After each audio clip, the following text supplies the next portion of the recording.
Hi friends, నేను మీతో మాట్లాడుతున్నాను కార్తీక దీపం today episode explanation in Telugu upcoming episodes గురించి.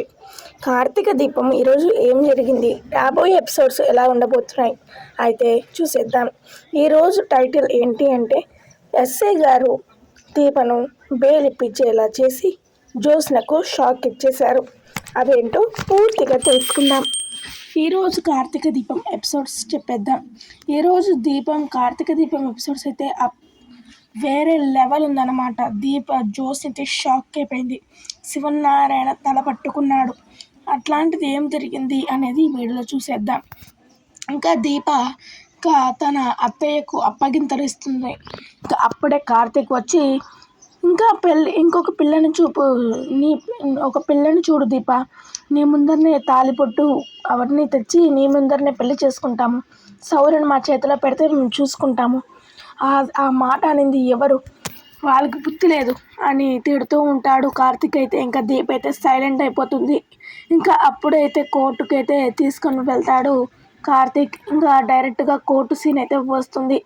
ఇంకా దీపనైతే శివనారాయణ అయితే లాయర్ అయితే మన దీప లాయర్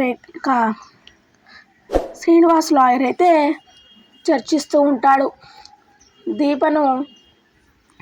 దీప ఎలా కాల్చిందని మీరు అనుకుంటున్నారని వాదిస్తూ ఉంటారు. ఇంకా అప్పుడే అయితే జోస్ని అయితే ఇంకా హీరోతో బావా ఇంకా హీరోతో నువ్వు విడిపోతున్నారు, నువ్వు ఇంటికి వెళ్ళు, ఇంకా ఏమీ లేదు చేసేది అని అంటూ ఉంటుంది జ్యోత్స్న. ఇంకా కార్తీక్ అయితే సైలెంట్గా ఉంటాడు. ఇంకా అప్పుడే అయితే జ్యోత్స్న లాయర్ తరపున కళ్యాణ్ దాస్ గారు అయితే వస్తారు. కళ్యాణ్ దాస్ అయితే వచ్చి ఫోరెన్సిక్ ల్యాబ్స్ తీసుకోండి అని అంటూ ఉంటాడు జడ్జిని అయితే. ఇంకా జడ్జి అయితే తీసుకుంటుంది. ఇంకా తీసుకొని అయితే చూసారా యువర్ ఆనర్, దీపనే కాల్చింది, దీప వేలుముద్రలే గన్ మీద ఉన్నాయి, దీప బుల్లెట్ నుంచే దశరథ్ గారికి తగిలింది అని ఒక్కసారిగా అయితే షాక్ ఇస్తాడు దాస్ అయితే. జ్యోత్స్న లాయర్ అయితే ఇంకా అయితే షాక్ అయిపోతుంది దీప. ఇంకా జడ్జి అయితే దీపకు జీవితకాల శిక్ష అని చెప్పేస్తుంది. ఇంకా జ్యోత్స్న అయితే అప్పుడే కళ్ళు తెరుస్తుంది. చూశారు కదా ఫ్రెండ్స్, ఇది జ్యోత్స్న అయితే కళ్ళు కంటుంది అనమాట పట్టపగలే. ఇంకా పార్వతమ్మకి ఏంటి ఇంకా ఆడ వాదిస్తున్నారు, దీపకు అప్పుడే జీవితాంతం శిక్ష ఏంటి, కలగన్నావా ఏంటి, ఆడ చూడు అని అంటూ ఉంటుంది పారిజాతం. ఇంకా జ్యోత్స్న అయితే అదేలే గ్రాండ్ జరిగేది అని అంటూ ఉంటుంది. ఇంకా జ్యోత్స్న అయితే సంతోషిస్తూ ఉంటుంది. ఇంకా అప్పుడే అయితే మళ్ళీ దాస్ అయితే ఫారెన్సిక్ ఎస్ఐ గారు అని అంటూ ఉంటాడు దాసు. ఇంకా అప్పుడైతే ఎస్ఐ గారు అయితే వస్తారు. ఇక్కడ మామూలు ముందు ఉన్న ఎస్ఐ ట్రాన్స్ఫర్ అయ్యి వేరే ఎస్ఐ అయితే వస్తాడు. ఇంకా ఫారెన్సిక్స్ ల్యాబ్ అయితే ఇస్తాడు. ఇంకా జ్యోత్స్న అయితే షాక్ అయిపోతుంది. ఏంటి ఎస్ఐ గారు మారారు, ఎస్ఐ గారు ట్రాన్స్ఫర్ అయ్యారా, షాక్ అయిపోతుంది జ్యోత్స్న. ఇంకా ఎస్ఐ గారు అయితే ఫారెన్సిక్ ల్యాబ్ నుంచి వచ్చిన రిపోర్ట్స్ అయితే ఇస్తాడు. ఇంకా సార్ యువర్ ఆనర్, దీన్ని మీరు పరిశీలించండి అని అంటూ ఉంటాడు జ్యోత్స్న తరపున లాయర్. ఇంకా లాయర్తో తీసుకొని మొత్తం చూసేస్తుంది. చూస్తారు కదా యువర్ ఆనర్, దీపనే కాల్చింది, దీనికంటే ఇంకా సాక్ష్యాలు లేవు, దశరథ్ గారిని బుల్లెట్ కాల్చింది దీప గన్ నుంచే అని అంటూ ఉంటాడు దాస్ లాయర్ అయితే. ఇంకా ఒక్కసారిగా దీప అయితే షాక్ అయిపోతుంది.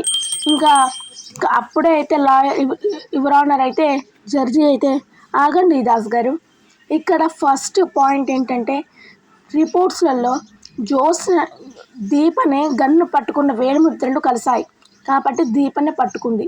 పాయింట్ నెంబర్ 2, దీప గన్ నుంచి దశరథ్ గారికి బుల్లెట్ తలగలేదు అని ఒక్కసారిగా షాక్ ఇస్తుంది జడ్జి అయితే. ఇది ఫ్రెండ్స్, ఇంకా దీప అయితే ఆనందిస్తుంది. ఇంకా జ్యోత్స్న అయితే షాక్ అయిపోతుంది.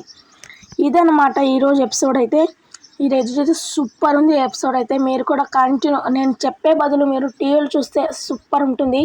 నేను సంతోషం ఆగలేక మీకు వీడియో తీస్తున్నాను. ఇంకా అప్కమింగ్ ఎపిసోడ్ ఎలా పోతుంది అయితే దీపకు జ్యోత్స్నకి అయితే చుక్కలు చూపిస్తారు. ఇంకా రేపు బుధవారం ఎపిసోడ్లో అయితే దీప బయటకు వస్తుంది జైలుకి, బెయిల్ నుంచి వస్తుంది బయటికి. ఇంకా వాదనలు నడుస్తూ ఉంటాయి. ఇంకా దీప కార్తీకులు అయితే జ్యోత్స్నను పట్టుకుంటారు. ఇక్కడ డైరెక్టర్ గారు మనకు ఒక క్లారిటీ ఇచ్చారు. ఏంటి అంటే గౌతమ్ని చూపించారు. అంటే గౌతమ్ని చూపించారు అంటే గౌతమే కాల్చాడని అర్థం. కాబట్టి కార్తీక్ ఎలాగోలా దీపను దక్కించుకోవడానికి బయటకు తేవడానికి గౌతమ్ని ఎత్తుక్కుంటూ సాక్ష్యాలు ఎత్తుక్కుంటూ లాయర్ ముందర ప్రొడ్యూస్ చేసి దీపని అయితే బయటికి తెస్తాడు. ఇదంతా ఈ వారంలో అయితే జరగబోతుంది. అప్కమింగ్ ఎపిసోడ్స్ మాత్రం ఇలా ఉండబోతున్నాయి. Like and subscribe. బాయ్.